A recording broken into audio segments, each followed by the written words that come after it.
ಈ ನಮ್ಮ first BA second ಸೆಮಿಸ್ಟ್ರಲ್ಲಿ 4ನೇ ಚಾಪ್ಟ್ರಲ್ಲಿ ಸಮಾನತೆ ಅನ್ನೋ ಒಂದು ವಿಷಯದ ಬಗ್ಗೆ ನಾವು ಇಲ್ಲಿ ಮಾತನಾಡ್ತಾ ಇದ್ದೇವೆ. ಅದ್ರ ಬಗ್ಗೆ ಚರ್ಚೆಯನ್ನು ಮಾಡೋಣ. ಸಮಾನತೆ ಅನ್ನೋದು ರಾಜ್ಯಶಾಸ್ತ್ರ ವಿಭಾಗದಲ್ಲಿ ಬಹಳ ಪ್ರಾಮುಖ್ಯತೆಯನ್ನು ಪಡೆದಂಥ ವಿಷಯ. ಜೊತೆಗೆ ಪ್ರಪಂಚದಾದ್ಯಂತ ಸಮಾನತೆಗೆ ಸಾಕಷ್ಟು ಒಂದು ಮಹತ್ವವನ್ನು ಕೊಡಲಾಗಿದೆ. 1789ರ ಫ್ರೆಂಚ್ ಮಹಾಕ್ರಾಂತಿ ಈ ಒಂದು 3 ವಿಷಯಗಳ ಬಗ್ಗೆ ಮಹತ್ವವನ್ನು ಜಗತ್ತಿಗೆ ಸಾರ್ತು. ಆ 3 ವಿಷಯಗಳು ಯಾವುವು ಅಂದರೆ ಸ್ವಾತಂತ್ರ್ಯ, ಸಮಾನತೆ, ಭ್ರಾತೃತ್ವ ಅಂತೇಳಿ. ಈ ಕ್ರಾಂತಿ ಸಮಾನತೆಗೆ ಹೊಸ ಆಯಾಮವನ್ನು ತಂದುಕೊಡ್ತು. ಅಂದರೆ ಪ್ರಪಂಚದಲ್ಲಿ ನಡೆದಂಥ ಅನೇಕ ಕ್ರಾಂತಿಗಳು ಪ್ರಮುಖವಾಗಿ ಈ 3 ವಿಷಯಗಳ ಬಗ್ಗೆನೇ ನಡೀತು. ಅದರಲ್ಲಿ ಸ್ವಾತಂತ್ರ್ಯಕ್ಕೆ, ಸಮಾನತೆಗೆ, ಭ್ರಾತೃತ್ವಕ್ಕೆ ನೋಡಿದಾಗ ಸಮಾನತೆ ವಿಷಯದಲ್ಲಿ ಸಾಕಷ್ಟು ಹೋರಾಟಗಳು ನಡೆದಿದ್ದನ್ನು ನಾವಿಲ್ಲಿ ಗಮನಿಸಬೇಕು. ಅಂದರೆ ರೂಸೋ ಹೇಳೋ ಪ್ರಕಾರ ಮನುಷ್ಯ ಸ್ವತಂತ್ರವಾಗಿ ಹುಟ್ಟುತ್ತಾನೆ, ಸ್ವತಂತ್ರವಾಗಿ ಮುಂದುವರಿತಾನೆ, ಹಾಗೆ ಸ್ವತಂತ್ರವಾಗಿ ಬದುಕಕ್ಕೆ ಅವನು ಇಷ್ಟಪಡ್ತಾನೆ. ಹಾಗಾಗಿ ಸ್ವತಂತ್ರತೆ ಬಗ್ಗೆ ಫ್ರಾನ್ಸಿನ ರಾಷ್ಟ್ರೀಯ ಸಭೆ ಒಂದು ಘೋಷಣೆಯನ್ನು ಹೊರಡಿಸ್ತು. ಅಂದರೆ ಮಾನವ ಹಕ್ಕುಗಳ ಬಗ್ಗೆ ಘೋಷಣೆ ಮಾಡಿ ಅದರಲ್ಲಿ ಸಮಾನತೆ ಬಗ್ಗೆ ಹೆಚ್ಚು ಒಲವನ್ನು ಕೊಡಲಾಯಿತು. ಸಮಾನತೆಯನ್ನು ನೋಡುವಾಗ ನಾವು ಸಾಮಾನ್ಯವಾಗಿ ಎಲ್ಲಿ ತಾರತಮ್ಯ ಇದೆಯೋ ಅಲ್ಲಿ ಸಮಾನತೆಗೆ ಹೆಚ್ಚು ಒಂದು ಹೋಲಿಕೆಯನ್ನು ಕೊಡ್ತೀವಿ ನಾವು. ಅಂದರೆ ಭೂಮಿಯಲ್ಲಿ ಹುಟ್ಟಿದಂಥ ಎಲ್ಲರೂ ಕೂಡ ಸರ್ವ ರೀತಿಯಲ್ಲಿ ಸಮಾನರು ಅಂತ ಹೇಳ್ತೀವಿ. ಆದರೆ ಇವತ್ತಿನ ಜಗತ್ತಿನಲ್ಲಿ ಮಾನವ ನಿರ್ಮಿತ ವ್ಯತ್ಯಾಸಗಳು ಹೆಚ್ಚಾಗಿವೆ ಅಂತ ಹೇಳ್ತೀವಿ. ಮಾನವ ನಿರ್ಮಿತ ಅಸಮಾನತೆಗಳನ್ನು ತೊಡೆದು ಹಾಕಿ ಎಲ್ಲರಿಗೂ ಕೂಡ ವ್ಯಕ್ತಿತ್ವವನ್ನು ಬೆಳೆಸ್ಕೊಳ್ಳೋದಕ್ಕೆ ಅವಕಾಶವನ್ನು ಮಾಡಿಕೊಡೋದೇ ಸಮಾನತೆ ಅನ್ನೋದನ್ನು ನಾವು ಹೇಳ್ಬೋದು. ಇಲ್ಲಿ ಹೆರಾಲ್ಡ್ ಲಾಸ್ಕಿ ಪ್ರಕಾರ ಎಲ್ಲ ಜನರು ಕೂಡ ರಾಜಕೀಯ, ಆರ್ಥಿಕ, ಸಾಮಾಜಿಕ ಸವಲತ್ತುಗಳನ್ನು ಸಮಾನವಾಗಿ ಅನುಭವಿಸುವುದೇ ಸಮಾನತೆ.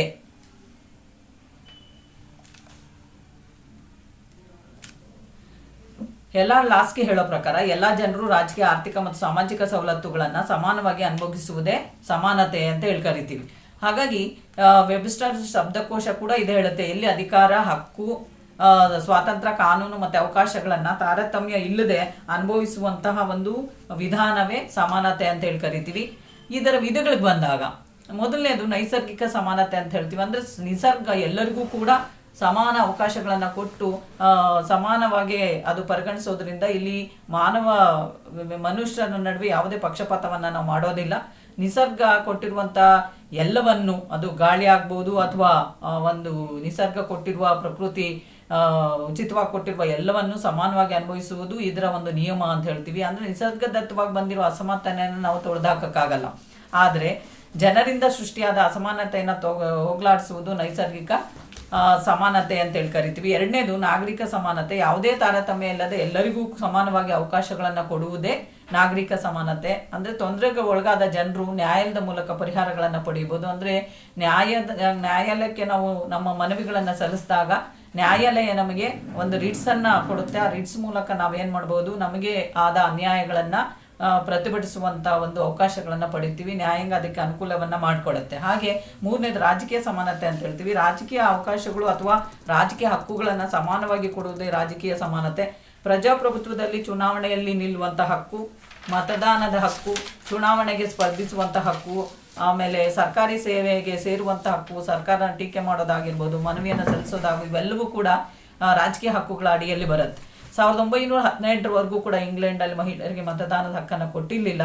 ಅಂದರೆ ರಾಜಕೀಯ ಸಮಾನತೆಗೆ ಆರ್ಥಿಕ ಸಮಾನತೆ ಬಹಳ ಮುಖ್ಯವಾಗಿ ಬೇಕಾಗುತ್ತೆ. ಅಂದರೆ ಆರ್ಥಿಕವಾಗಿ ಬಲಾಢ್ಯರಾಗದೇ ಇದ್ದರೆ ರಾಜಕೀಯ ಸಮಾನತೆಗೆ ನಾವು ಒಳಗಾಗೋದಕ್ಕೆ ಸಾಧ್ಯ ಇಲ್ಲ. ಹಾಗೆ ನೆಕ್ಸ್ಟ್ ಬಂದರೆ ಆರ್ಥಿಕ ಸಮಾನತೆ ಬರುತ್ತೆ. ಆ ಜನರಲ್ಲಿ ಇರುವಂಥ ಆರ್ಥಿಕ ಅಸಮಾನತೆಯನ್ನು ನಿರ್ಮೂಲನೆ ಮಾಡುವುದೇ ಈ ಒಂದು ಆರ್ಥಿಕ ಸಮಾನತೆಯ ಮೂಲ ಉದ್ದೇಶ. ಶ್ರೀಮಂತ ಬಡವರ ನಡುವಿನ ಅಂತರವನ್ನು ಹೋಗಲಾಡಿಸಿ ಪ್ರತಿಯೊಬ್ಬರೂ ತಮ್ಮ ಜೀವನಕ್ಕೆ ಬೇಕಾಗುವಂತಹ ಮೂಲಭೂತ ಸೌಕರ್ಯಗಳನ್ನು ಪಡ್ಕೊಳ್ಳೋದಕ್ಕೆ ಸಾಧ್ಯವಾದಂತಹ ಆರ್ಥಿಕ ಅವಕಾಶಗಳನ್ನು ಕಲ್ಪಿಸಿಕೊಡುವುದು ಆರ್ಥಿಕ ಸಮಾನತೆ ಅಂತ ಹೇಳ್ತೀವಿ.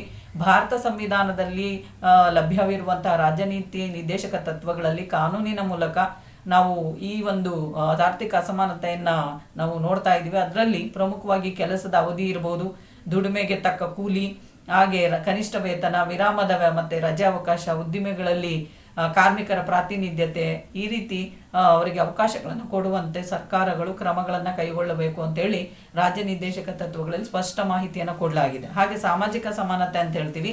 ಯಾವುದೇ ರೀತಿಯ ತಾರತಮ್ಯ ಮಾಡದೆ ಎಲ್ಲರಿಗೂ ಕೂಡ ಸಮಾನ ಅವಕಾಶಗಳನ್ನು ಕೊಡಬೇಕು. ಅಂದರೆ ಸಾಮಾಜಿಕ ಅಂತಸ್ತಿನ ಅಡಿಯಲ್ಲಿ ಎಲ್ಲರಿಗೂ ಕೂಡ ಸಾಮಾಜಿಕ ಒಂದೇ ಅಂತಸ್ತನ್ನು ನಾವು ಕೊಡಬೇಕು, ಒಂದೇ ಉಪಚಾರವನ್ನು ಇಲ್ಲಿ ಕೊಡಬೇಕಾಗತ್ತೆ. ಜೊತೆಗೆ ಇದನ್ನು ಪಡಿಬೇಕಾದ್ರೆ ಮುಖ್ಯವಾಗಿ ಪ್ರತಿಯೊಬ್ಬರಿಗೂ ಶಿಕ್ಷಣದ ಅವಕಾಶಗಳನ್ನು ನಾವಿಲ್ಲಿ ಕೊಡಬೇಕಾಗತ್ತೆ. ಇನ್ನು ಸಮಾನತೆಯ ಪ್ರಾಮುಖ್ಯತೆ ಬಂದಾಗ ಪ್ರಪಂಚದ ಇತಿಹಾಸದಲ್ಲಿ ಸಮಾನತೆಯನ್ನು ಪಡ್ಕೊಳ್ಳೋದಕ್ಕೆ ಪ್ರತಿಯೊಂದು ಹಂತದಲ್ಲಿ ಅನೇಕ ಕ್ರಾಂತಿಗಳನ್ನ ನಾವು ನೋಡಿದ್ವಿ. ಉದಾಹರಣೆಗೆ ಇಲ್ಲಿ ನಾವು ಹೇಳೋದಾದ್ರೆ 1776ರಲ್ಲಿ ಅಮೆರಿಕ ಕ್ರಾಂತಿ, 1789ರಲ್ಲಿ ಫ್ರೆಂಚ್ ಮಹಾಕ್ರಾಂತಿ, ಹಾಗೆ 1917ರಾದಂಥ ರಷ್ಯಾ ಕ್ರಾಂತಿಗಳೆಲ್ಲವೂ ಕೂಡ ಮೂಲಭೂತವಾಗಿ ಸಮಾನತೆಯನ್ನು ಪಡ್ಕೊಳ್ಳುವ ಒಂದು ಉದ್ದೇಶದಿಂದಲೇ ನಡೆದದ್ದನ್ನು ನಾವು ಗಮನಿಸಬಹುದು. ಈ ಕ್ರಾಂತಿಗಳಾಗೋದಕ್ಕೆ ಮುಖ್ಯ ಕಾರಣ ಅಲ್ಲಿದ್ದಂತಹ ಅಸಮಾನತೆನೆ. ಹಾಗಾಗಿ ನೆಪೋಲಿಯನ್ ಪ್ರಕಾರ ಆತ ಹೇಳ್ತಾನೆ, ಫ್ರಾನ್ಸ್ ಜನರು ಸ್ವಾತಂತ್ರ್ಯಕ್ಕಿಂತ ಸಮಾನತೆಗೆ ಹೆಚ್ಚಿನ ಪ್ರಾಮುಖ್ಯತೆಯನ್ನು ಕೊಟ್ಟಿದ್ರು ಅಂತೇಳಿ. ಸರ್ವೋತ್ತಮಕ ಬೆಳವಣಿಗೆ ಆಗ್ಬೇಕಾದ್ರೆ ಸಮಾನತೆಯಿಂದ ಮಾತ್ರ ಸಾಧ್ಯ. ಅದಕ್ಕೆ ನಾವು ಏನು ಕೊಡಬಹುದಪ್ಪ ಅಂದ್ರೆ, ಸಾಮಾನ್ಯವಾಗಿ ಅಸಮಾನತೆಯನ್ನು ತೊಡೆದು ಹಾಕಿ ನಾವು ಸಮಾನತೆಯನ್ನು ಸಾಧಿಸಬಹುದು. ಅದಕ್ಕೆ ಪ್ರಮುಖವಾದ ಅಂಶಗಳು ಅಂದ್ರೆ ವಿಶೇಷ ಅವಕಾಶಗಳನ್ನ ಯಾರಿಗೂ ಕೊಡದೇ ಇರೋದು, ಅಂದ್ರೆ ವಿಶೇಷ ಪ್ರಾತಿನಿಧ್ಯತೆಯನ್ನ ನಾವು ಕೊಡದೇ ಇರೋದು. ಹಾಗೆ ವ್ಯಕ್ತಿತ್ವದ ವಿಕಸನಕ್ಕೆ ಅವಕಾಶ, ಅಂದ್ರೆ ತಳ ಮಟ್ಟದಿಂದ ಹಿಡಿದು ಉನ್ನತ ಮಟ್ಟದವರೆಗೂ ಕೂಡ ಎಲ್ಲಾ ಮನುಷ್ಯರಿಗೂ, ಸಾಮಾಜಿಕ ಜೀವಿಗಳಿಗೂ ಕೂಡ ವ್ಯಕ್ತಿತ್ವ ವಿಕಸನಕ್ಕೆ ವಿಶೇಷವಾದ ಅವಕಾಶಗಳನ್ನ ಅಥವಾ ಅವಕಾಶಗಳನ್ನ ನಾವು ಎಲ್ಲರಿಗೂ ಸಮಾನವಾಗಿ ಕೊಡುವಂಥದ್ದು ಅಂತ ಹೇಳಿ. ಹಾಗೆ ಕನಿಷ್ಠ ಜೀವನ ಮಟ್ಟಕ್ಕೆ ಅವಕಾಶ, ಪ್ರತಿಯೊಬ್ಬರಿಗೂ ಕೂಡ ಬದುಕೋದಿಕ್ಕೆ ಮೂಲಭೂತ ಸೌಕರ್ಯಗಳನ್ನ ಕೊಟ್ಟು ಕನಿಷ್ಠ ಮಟ್ಟದಲ್ಲಿ ಅವರಿಗೆ ಅವಕಾಶವನ್ನ ಕೊಡಬೇಕು. ಜೊತೆಗೆ ಎಲ್ಲರಿಗೂ ಸಮಾನ ಹಕ್ಕುಗಳನ್ನ ಕೊಡಬೇಕಾಗತ್ತೆ. ಅಂದ್ರೆ ಈ ಒಂದು ದೃಷ್ಟಿಯಲ್ಲಿ ನಾವು ಮಾನವ ಹಕ್ಕುಗಳನ್ನು ನೋಡಿದಾಗ ಪ್ರಪಂಚದಾದ್ಯಂತ ಇರುವಂತಹ ಜೀವಿಗಳೆಲ್ಲರೂ ಕೂಡ ಸಮಾನವಾದ ಹಕ್ಕುಗಳನ್ನು ಅನುಭವಿಸುವಂತಹ ಒಂದು ಅವಕಾಶವನ್ನ ನೀಡಬೇಕಾಗತ್ತೆ. ಮತ್ತೆ ಉತ್ತಮ ಜೀವನಕ್ಕೆ ಅವಕಾಶ, ಅಂದ್ರೆ ಕನಿಷ್ಠ ಜೀವನ ಮಟ್ಟವನ್ನ ನಾವು ಪಡ್ಕೊಂಡ್ಮೇಲೆ ಎಲ್ಲರಿಗೂ ಹಕ್ಕಿದೆ, ಅವರವರ ಜೀವನವನ್ನ ಉನ್ನತ ಮಟ್ಟಕ್ಕೆ ಕೊಂಡೊಯ್ಯುವಂತ ಒಂದು ಇಚ್ಛೆ ಎಲ್ಲರಿಗೂ ಇರೋದ್ರಿಂದ ಆ ಉತ್ತಮ ಜೀವನಕ್ಕೆ ಅವರಿಗೆ ಅವಕಾಶವನ್ನ ನಾವು ಕೊಡಬೇಕಾಗಿರೋದು ಈ ಒಂದು ಸಮಾಜದ ಮತ್ತೆ ನಮ್ಮ ಸರ್ಕಾರದ ಒಂದು ನೀತಿ ಆಗ್ಬೇಕು ಅನ್ನೋದನ್ನ ನಾವಿಲ್ಲಿ ಪರಿಗಣಿಸಬಹುದು. ಇದು ಸಮಾನತೆಗೆ ಸಂಬಂಧಪಟ್ಟಿದ್ದು.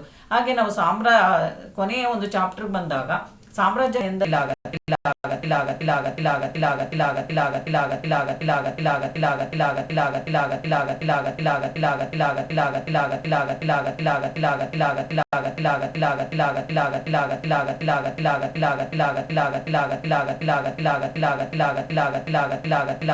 ಅಂದ್ರೆ ಯಾವ ಒಂದು ಸಮಾಜ ಅಥವಾ ಯಾವ ಒಂದು ಪ್ರಭುತ್ವಗಳಿಗೆ ಸಾಮ್ರಾಜ್ಯವನ್ನು ವಿಸ್ತರಿಸುವಂತಹ, ರೂಪಿಸುವ, ಸಂಘಟಿಸುವ ಮತ್ತು ಮೇಲ್ವಿಚಾರಣೆ ಮಾಡುವಂತ ನೀತಿಯನ್ನ ಸಾಮ್ರಾಜ್ಯಶಾಹಿವಾದ ಅಂತ ಹೇಳಿ ಕರಿತೀವಿ ನಾವು. ಈಗ ಹಿಂದೆ ಇದ್ದಂತ ಅನೇಕ ನಾಗರಿಕತೆಗಳನ್ನ ನೀವು ನೋಡಿದ್ರೆ, ಹಾಗೆ ಹಿಂದೆ ಇದ್ದಂತಹ ಸಾಮ್ರಾಜ್ಯಶಾಹಿ ರಾಜರು, ಸಾಮ್ರಾಜ್ಯಶಾಹಿ ಮನೋಭಾವನ ಹೊಂದಿದ್ದಂತ ರಾಜ ಸಂಸ್ಥಾನಗಳು, ರಾಜ್ಯಗಳು, ಸಾಮ್ರಾಜ್ಯಗಳು, ಇವೆಲ್ಲ ನೋಡಿದಾಗ ಸಹಜವಾಗಿ ಇವರ ಉದ್ದೇಶ ಏನಿತ್ತು, ತಮ್ಮ ಒಂದು ಸಾಮ್ರಾಜ್ಯವನ್ನ ಪ್ರಪಂಚದಾದ್ಯಂತ ವಿಸ್ತರಿಸುವಂತ ಮನೋಭಾವವನ್ನ ಹೊಂದಿದ್ರು.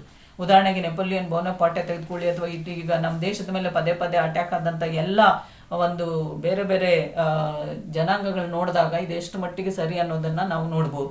ಈ ಪದ ಲ್ಯಾಟಿನ್ ಭಾಷೆ ಪದ ಇಂಪೀರಿಯಂ ಅನ್ನೋ ಪದದಿಂದ ಬಂದಿದೆ. ಇದರ ಅರ್ಥ ಶಕ್ತಿ, ಬಲ, ಪ್ರಾಬಲ್ಯತೆ ಅಂತ ಹೇಳ್ತೀವಿ. ಅಂದ್ರೆ ಆರ್ಥಿಕವಾಗಿ, ಸೈನಿಕವಾಗಿ ಬಲಾಢ್ಯತೆಯನ್ನು ಪಡೆದಿರುವಂತಹ, ಪ್ರಾಮುಖ್ಯತೆಯನ್ನು ಪಡೆದಿರುವಂತಹ ರಾಷ್ಟ್ರಗಳು ಹಿಂದುಳಿದ ಅಥವಾ ದುರ್ಬಲ ರಾಷ್ಟ್ರಗಳನ್ನು ವಶಪಡಿಸಿಕೊಂಡು ತಮ್ಮ ಸಾಮ್ರಾಜ್ಯಗಳನ್ನು ವಿಸ್ತರಿಸುವ, ತಮ್ಮ ಪ್ರಾಬಲ್ಯವನ್ನು ವಿಸ್ತರಿಸುವಂತಹ ಒಂದು ಮನೋಭಾವವನ್ನ ಇಲ್ಲಿ ಸಾಮ್ರಾಜ್ಯಶಾಹಿವಾದ ಅಂತ ಹೇಳ್ತೀವಿ. ಅಂದ್ರೆ ನೆರೆಹೊರೆ ರಾಷ್ಟ್ರಗಳು, ಯಾವ ದುರ್ಬಲ ರಾಷ್ಟ್ರಗಳಿವೆ, ಹಿಂದುಳಿದ ರಾಷ್ಟ್ರಗಳಿವೆ, ಉದಾಹರಣೆಗೆ ಹಿಂದಿನ ಕಾಲದಲ್ಲಿದ್ದಂಥ ಈ ಪೋರ್ಚುಗಲ್ ಅಥವಾ ಹಿಂದೆ ಇದ್ದಂಥ ಈ Portugal, Spain, Holland, France, England, Germany, Italy, ಇವು ಬಹಳ ಸಾಮ್ರಾಜ್ಯಶಾಹಿ ರಾಷ್ಟ್ರಗಳಾಗಿ ಉದಯ ಆಗ್ತೆ. ಆಫ್ರಿಕಾ, ಅಮೆರಿಕ, ಏಷ್ಯಾ, ಆಸ್ಟ್ರೇಲಿಯಾ ದೇಶಗಳ ಮೇಲೆ ತಮ್ಮ ಪ್ರಾಬಲ್ಯವನ್ನ ಹೆಚ್ಚಿಸಿಕೊಂಡು ಆ ಮೂಲಕ ಸಾಮ್ರಾಜ್ಯಶಾಹಿ ನೀತಿಗೆ ಬಲವಾದ ಒಂದು ಅಡಿಪಾಯವನ್ನ ಈ ದೇಶಗಳು ಹಾಕತ್ತೆ.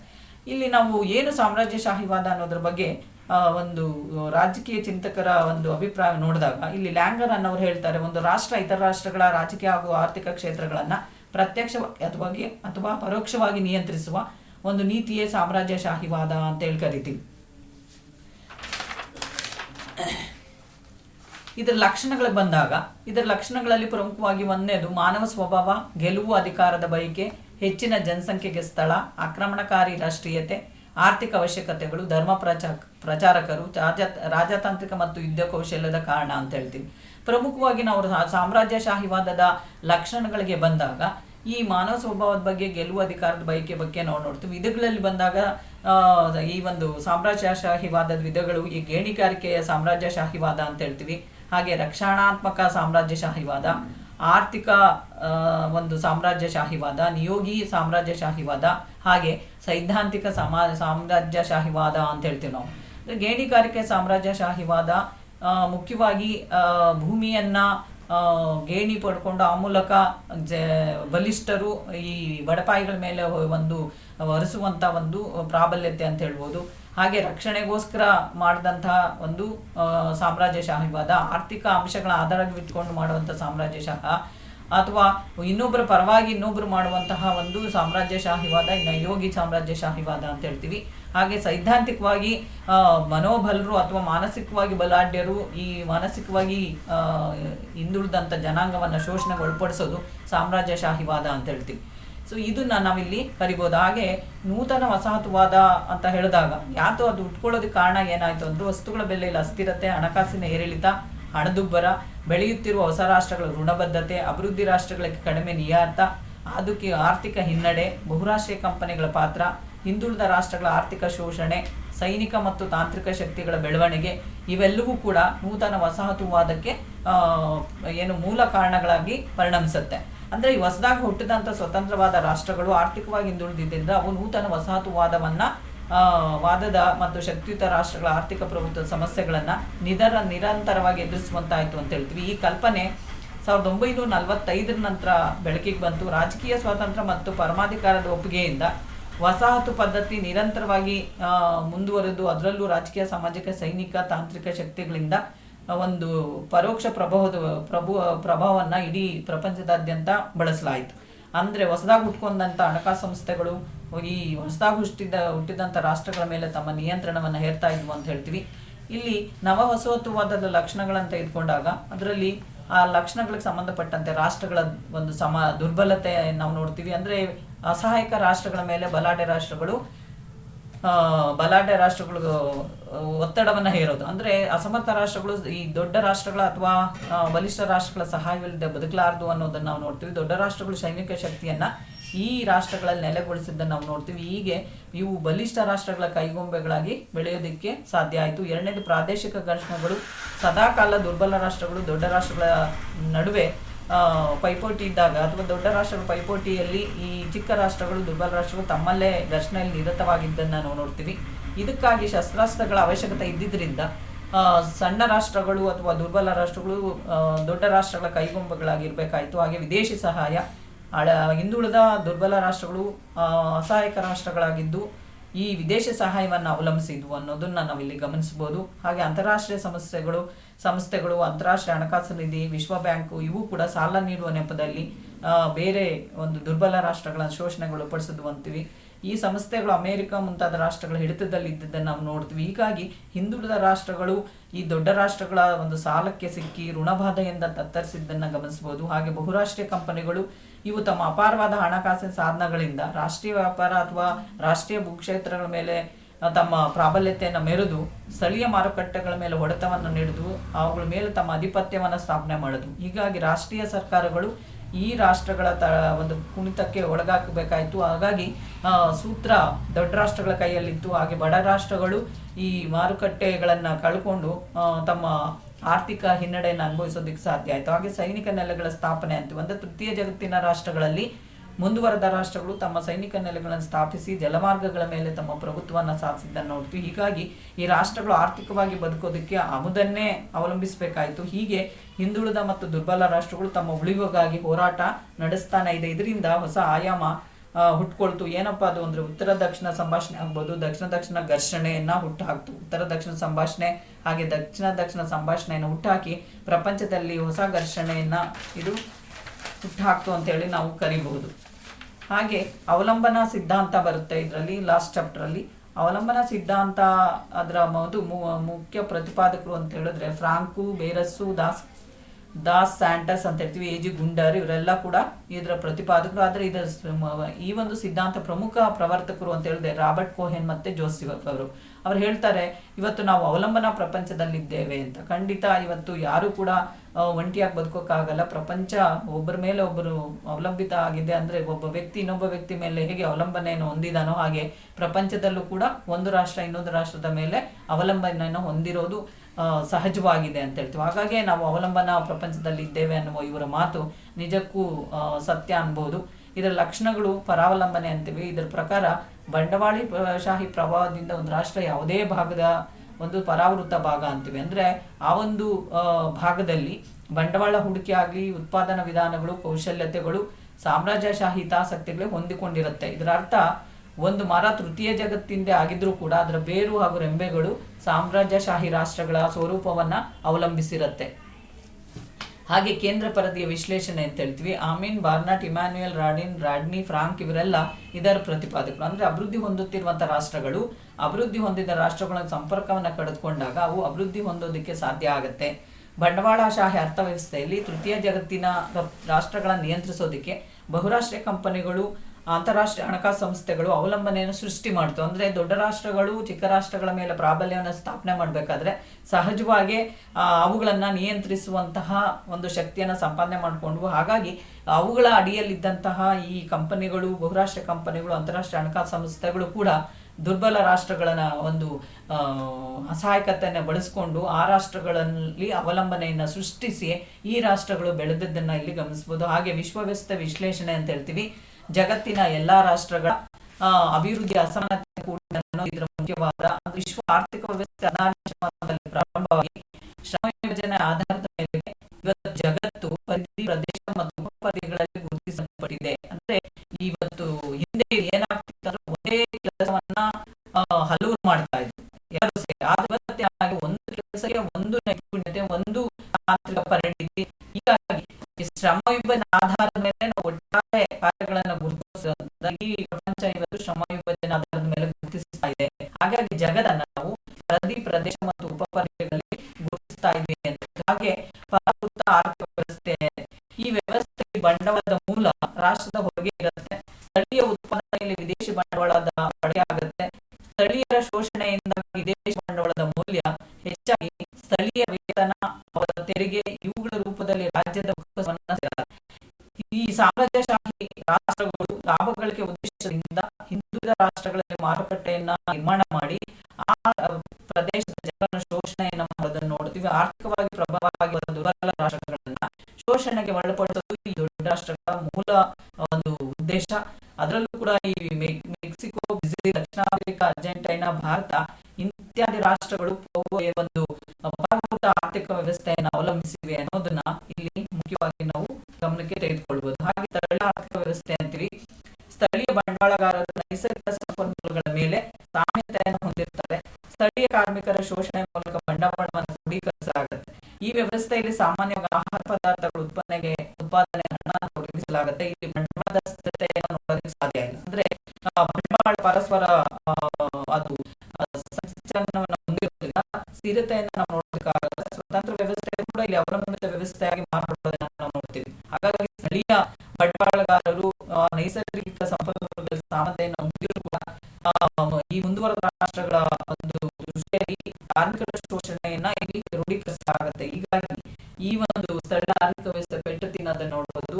ಒಟ್ಟಾರೆ ಹೇಳೋದಾದ ಈ ಸಿದ್ಧಾಂತ ಕೇವಲ ಬಂಡವಾಳಶಾಹಿ ರಾಷ್ಟ್ರಗಳಿಗೆ ಪ್ರಾಮುಖ್ಯತೆಯನ್ನು ನೀಡಿ ಬಡ ರಾಷ್ಟ್ರಗಳು ಆರ್ಥಿಕವಾಗಿ ಹಿಂದುಳಿದಿರೋದಕ್ಕೆ ಕಾರಣ ಆಗುತ್ತೆ ಅನ್ನೋದನ್ನ ಇಲ್ಲಿ ನಾವು ಗಮನಿಸಬಹುದು.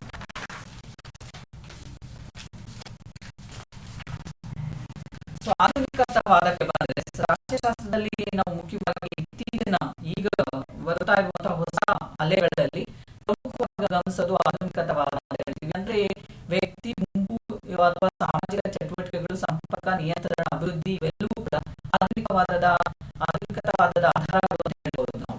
ಅಂದ್ರೆ ಇವತ್ತು ಹಳೆದನ್ನ ನಾಶಪಡಿಸಿ ಹೊಸ ಸಂಪ್ರದಾಯವನ್ನ ಇವತ್ತಿನ ಅವಶ್ಯಕತೆಗೆ ತಕ್ಕಂತೆ ತಿಳಿಸುವುದೇ ಆಧುನಿಕತಾವಾದ ಅಂತ ಹೇಳ್ತೀವಿ.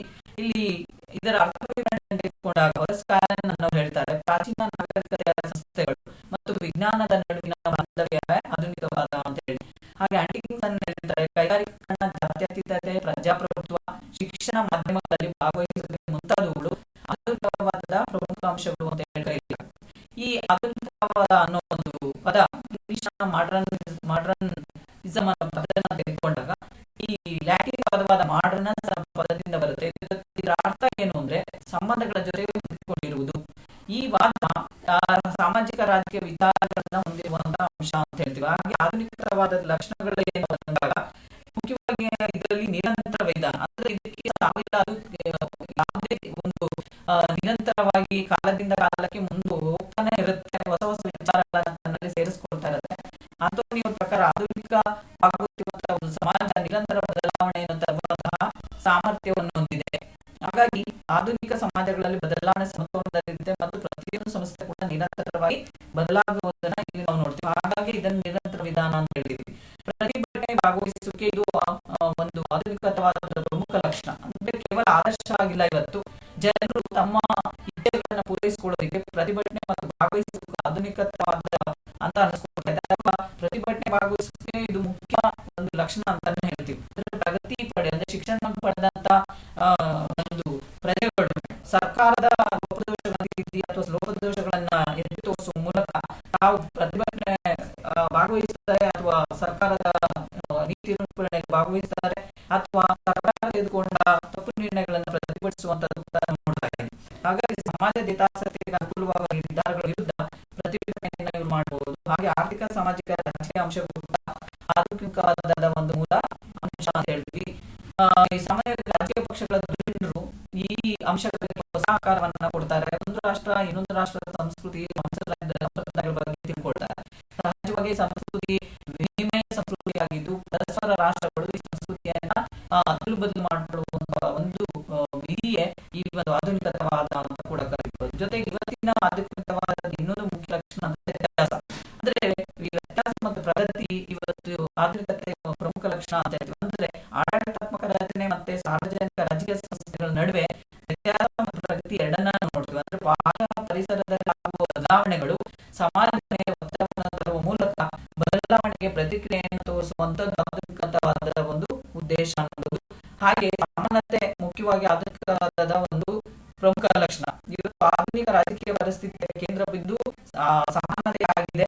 ಅಂದ್ರೆ ಯಾವುದೇ ತಾರತಮ್ಯ ಮಾಡದೆ ಸಮಾಜದ ಕಡೆಯ ವ್ಯಕ್ತಿಗೂ ಅಂದ್ರೆ ಸಮಾಜದ ಅತ್ಯಂತ ಕಡೆಯಲ್ಲಿ ಇರುವಂತಹ ವ್ಯಕ್ತಿಗೂ ಕೂಡ ಅವಕಾಶವನ್ನ ಕೊಟ್ಟು ಅವನನ್ನು ಕೂಡ ಸಮಾಜಮುಖಿ ಮಾಡುವಂತ ಕೆಲಸ ಮಾಡುವುದೇ ಆಧುನಿಕವಾದ ಒಂದು ಲಕ್ಷಣ ಅಂತ ಹೇಳಿ. ಹಾಗೆ ಸಾಮರ್ಥ್ಯದ ಬೆಳವಣಿಗೆ ಅಂತ ಬೆಳೆಯುತ್ತಿರುವಂತಹ ಜನಸಂಖ್ಯೆ ಮತ್ತು ಬೇಡಿಕೆಗಳ ಸಾಮರ್ಥ್ಯವನ್ನು ಹೆಚ್ಚಿಸೋದಕ್ಕೆ ಸಾಧ್ಯವಾಗುವಂತಹ ಬೆಳವಣಿಗೆಯನ್ನು ಹೆಚ್ಚಿಸುವುದೇ ಆಧುನಿಕತಾವಾದ ಅಂತ ಹೇಳ್ತೀವಿ. ಒಂದು ಜನಸಂಖ್ಯೆ ಹೆಚ್ಚಾದಾಗ ಅದಕ್ಕೆ ತಕ್ಕ ಹಾಗೆ ಸಂಪನ್ಮೂಲಗಳನ್ನ ಕ್ರೋಢೀಕರಿಸಿ ಆ ಸಂಪನ್ಮೂಲ ಸಾಮರ್ಥ್ಯವನ್ನು ಕೂಡ ಹೆಚ್ಚಿಸುವ ಕೆಲಸವನ್ನ ಇಲ್ಲಿ ನಾವು ಮಾಡಬೇಕಾಗುತ್ತೆ. ಅಂದ್ರೆ ಇವೆಲ್ಲವನ್ನು ನೀವು ಗಮನಿಸಿದಾಗ ಮುಖ್ಯವಾಗಿ ಆಧುನಿಕತವಾದ ಒಂದು ತಿರುಳೆ ಜನರ ಒಂದು ಭಾಗವಹಿಸುವಿಕೆ ಅಥವಾ ಜನರು ಹೆಚ್ಚು ಒಂದು ನೀತಿ ನಿರೂಪಣೆಯಲ್ಲಿ ತಮ್ಮನ್ನು ತಾವು ಗುರುತಿಸಿಕೊಂಡಾಗ ಒಂದು ಸರ್ಕಾರ ಅಥವಾ ರಾಜ್ಯದ ಕಾರ್ಯಕ್ರಮಗಳು ಯಶಸ್ವಿ ಆಗುತ್ತದೆ ಅನ್ನೋದನ್ನು ಅರ್ಥೈಸಿಕೊಳ್ಳಬಹುದು. ಇನ್ನು ಆಧುನಿಕೋತ್ತರವಾದಕ್ಕೆ ಬಂದಾಗ ಇದು ಆಧುನಿಕತಾವಾದದ ಮುಂದುವರೆದ ಭಾಗ. ಅಂದ್ರೆ ಪಾಶ್ಚಿಮಾತ್ಯ ಚಳವಳಿಗಳಲ್ಲಿ ಮೊದಲ ಬಾರಿಗೆ ಕಲೆ, ಶಿಲ್ಪಶಾಸ್ತ್ರ, ಸಾಂಸ್ಕೃತಿಕ ಬೆಳವಣಿಗೆ ರೂಪದಲ್ಲಿ ನಾವು ಅರ್ಥೈಸ್ತೇವೆ. ಆದ್ರೆ ತಂತ್ರಜ್ಞಾನ, ಸಾಮಾಜಿಕ ಅವಲಂಬನೆ, ನಗರ ಪಟ್ಟಣಗಳಿಗೆ ಹೋಗಲು ಸಾಕ್ಷರತೆ, ಮುಂದುವರೆದ ತಂತ್ರಜ್ಞಾನ, ವಿಜ್ಞಾನ, ನ್ಯಾಯದ ಕಲ್ಪನೆ, ಸರ್ಕಾರದಲ್ಲಿ ನಂಬಿಕೆ ಇವೆಲ್ಲವನ್ನು ಕೂಡ ನೀವು ಆಧುನಿಕ ಸಮಾಜದಲ್ಲಿ ಕಾಣ್ತೇವೆ. ಅಂದ್ರೆ ಇವತ್ತು ಸರ್ಕಾರ ನೀತಿ ನಿರೂಪಣೆ ಮಾಡಬೇಕಾದ್ರೂ ಅದು ಜನರ ಅಭಿಪ್ರಾಯವನ್ನು ಕ್ರೋಢೀಕರಿಸುತ್ತೆ. ಹಾಗಾಗಿ ಜನರ ಅಭಿಪ್ರಾಯಕ್ಕೆ ಕೆಲವು ವಿಷಯಗಳನ್ನ ಕೊಟ್ಟು ಆನಂತರ ಅದಕ್ಕೆ ಒಂದು ರೂಪವನ್ನು ಕೊಡುವ ಕೆಲಸವನ್ನ ಸರ್ಕಾರ ಮಾಡುತ್ತೆ. ಹಾಗಾಗಿ ಇವತ್ತಿನ ಸ್ಥಿತಿಯಲ್ಲಿ ಅನೇಕ ಕ್ಷೇತ್ರಗಳಲ್ಲಿ ಆಗ್ತಾ ಇರುವಂತಹ ಬದಲಾವಣೆಗಳು ಆಧುನಿಕೋತ್ತರವಾದ ಪ್ರಮುಖ ಅಂಶಗಳು. ಯುರೋಪಿನಲ್ಲಿ ಉಂಟಾದ ಔದ್ಯೋಗಿಕ ಕ್ರಾಂತಿ ಪ್ರಪಂಚದ ರೀತಿಯನ್ನ ಬದಲಾಯಿಸುವುದನ್ನ ಇಲ್ಲಿ ನಾವು ನೋಡ್ತೀವಿ. ಸೊ ಇವಾಗ ಮಾನವ ಜೀವನದ ಎಲ್ಲಾ ರಂಗಗಳಲ್ಲೂ ಕೂಡ ಬದಲಾವಣೆಯನ್ನ ತಂದಿದೆ. ಸತ್ಯ ಕೇವಲ ಆಡಂಬರ ಅದನ್ನು ತಿರಸ್ಕರಿಸಿ ಉಪದೇಶ, ಚರ್ಚೆ ಮತ್ತು ಪ್ರಜಾಪ್ರಭುತ್ವಗಳಿಗೆ ಪ್ರಮುಖ ಸ್ಥಾನವನ್ನ ಇಲ್ಲಿ ಕೊಡಲಾಗಿದೆ ಅನ್ನೋದನ್ನು ಕೂಡ ನಾವು ನೋಡ್ತೀವಿ. ಇಲ್ಲಿ ಜಾನ್ ಪುಲ್ಲರ್ ಅವರು ಹೇಳ್ತಾರೆ, ಕೇವಲ ಚರ್ಚೆಯನ್ನ ಮಾಡೋದಷ್ಟೇ ಅಲ್ಲ, ಅದನ್ನ ಚರ್ಚೆಯನ್ನ ಪ್ರಾರಂಭಿಸುವಂತ ಒಂದು ಸಾಧನವೇ ಆಧುನಿಕೋತ್ತರವಾದ ಅನ್ನೋದನ್ನ ನಾವು ನೋಡಬಹುದು. ಹಾಗೆ ಡೇವಿಸ್ ಸರ್ವೆ ಪ್ರಕಾರ ಬಂಡವಾಳಶಾಹಿ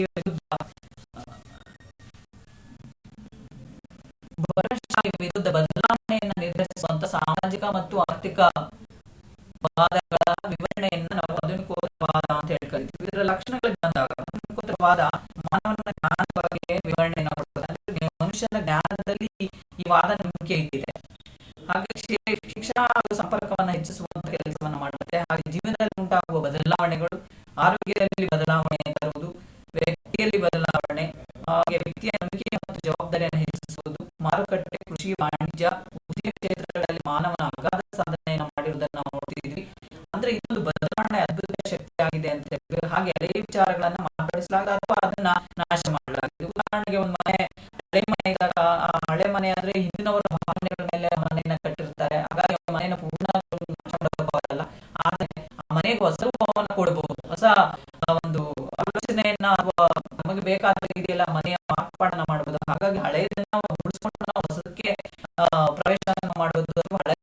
ಮಾಡಿ ಹೊಸದಕ್ಕೆ ಪ್ರವೇಶ ಮಾಡಬಹುದು. ಹಾಗಾಗಿ ಇಲ್ಲಿ ಮನುಷ್ಯ ತನ್ನ ಜ್ಞಾನವನ್ನು ಎಷ್ಟರ ಮಟ್ಟಿಗೆ ವಿಸ್ತರಿಸಿಕೊಳ್ಬಹುದು. ಹಾಗೆ ಮುಖ್ಯವಾಗಿ ಮನುಷ್ಯ ಜ್ಞಾನವನ್ನು ಪಡಿಬೇಕಾದ್ರೆ ಬೇಕಾಗಿರೋದು ಏನಪ್ಪಾ ಅಂದ್ರೆ ಶಿಕ್ಷಣ ಮತ್ತು ಸಂಪರ್ಕ. ಹಾಗಾಗಿ ಶಿಕ್ಷಣ ಮತ್ತು ಸಂಪರ್ಕದ ಅಗಾಧವಾದ ಬದಲಾವಣೆಗಳನ್ನ ಇವತ್ತು ನೋಡ್ತಾ ಇದ್ದೀರಾ. ಇಡೀ ಪ್ರಪಂಚ ಇವತ್ತು ಬಹಳ ಸಿಕ್ಕಾಗಿದೆ. ಜೊತೆಗೆ ಮುಂದುವರೆದ ತಂತ್ರಜ್ಞಾನ, ವೈಜ್ಞಾನಿಕ ವಿಷಯಗಳು ಇವತ್ತು ಮನುಷ್ಯನ ನಡುವಿನ ಅಂತರವನ್ನ ಕಡಿಮೆ ಮಾಡಿದೆ. ಜೊತೆಗೆ ಅವನ ಜೀವನದಲ್ಲಿ ಆಗ್ತಾ ಇರುವಂತಹ ಅನೇಕ ಬದಲಾವಣೆಗಳನ್ನು ನಾವು ನೋಡ್ತೀವಿ. ಆರೋಗ್ಯದಲ್ಲಿ ಸಾಕಷ್ಟು ಬದಲಾವಣೆಗಳು, ಸರ್ಕಾರಗಳು ತೆಗೆದುಕೊಳ್ತಾ ಇರುವಂತಹ ಅನೇಕ ಕ್ರಮಗಳು ಇವತ್ತು ಮುಖ್ಯವಾಗಿ ಆಧುನಿಕತಾವಾದದಲ್ಲಿ ಬರುತ್ತೆ. ಆಧುನಿಕತಾವಾದದಲ್ಲಿ ನಾವು ನೋಡ್ತೇವೆ. ಹಾಗೆ ವ್ಯಕ್ತಿ ನಂಬಿಕೆ ಮತ್ತು ಜವಾಬ್ದಾರಿ ಇವತ್ತು ಬದಲಾಗ್ತಾ ಇದೆ. ಅದು ಹೆಚ್ಚು ವಿಷಯ ಆಸಕ್ತವಾಗಿದೆ ಅಂತ ಹೇಳ್ತೀವಿ. ಉದ್ಯೋಗ ಕ್ಷೇತ್ರಗಳಲ್ಲಿ ಇವತ್ತು ತೆಗೆದುಕೊಳ್ಳಿ, ಕೃಷಿ, ವಾಣಿಜ್ಯ, ಉದ್ಯಮ ಕ್ಷೇತ್ರದಲ್ಲಿ ಮನುಷ್ಯ ಅಗಾಧವಾದ ಸಾಧನೆಯನ್ನು ಮಾಡ್ತಿದ್ದಾನೆ. ಒಟ್ಟಾರೆ ಆಧುನಿಕೋತ್ತರವಾದ ಪ್ರಮುಖ ಬೆಳವಣಿಗೆ ಏನಪ್ಪಾ ಅಂದ್ರೆ ಬದಲಾವಣೆ. ಅಂದ್ರೆ ಎಲ್ಲವನ್ನೂ ಬದಲಾವಣೆ ಮಾಡುವ, ಪ್ರತಿಯೊಂದು ವಿಷಯವನ್ನು ಹಾಗೆ ಒಪ್ಪಿಕೊಳ್ಳುವ ಬದಲು ಅದನ್ನು ಚರ್ಚೆಯನ್ನು ಮಾಡಿ, ಪ್ರಶ್ನೆ ಮಾಡಿ, ಅದರಲ್ಲಿರುವಂತಹ ಒಂದು ವಿಚಾರಗಳನ್ನ ಅವಗಾಹನೆ ತೆಗೆದುಕೊಂಡು ಆ ಮೂಲಕ ಅದನ್ನ ಒಪ್ಪಿಕೊಳ್ಳುವ, ತಿರಸ್ಕರಿಸುವ ಬುದ್ಧಿವಂತಿಕೆಯನ್ನು ಮನುಷ್ಯ ಹೊಂದಿದ್ದಾನೆ. ಅದನ್ನೇ ನಾವು ಬದಲಾವಣೆ ಅಂತ ಹೇಳ್ತೀವಿ.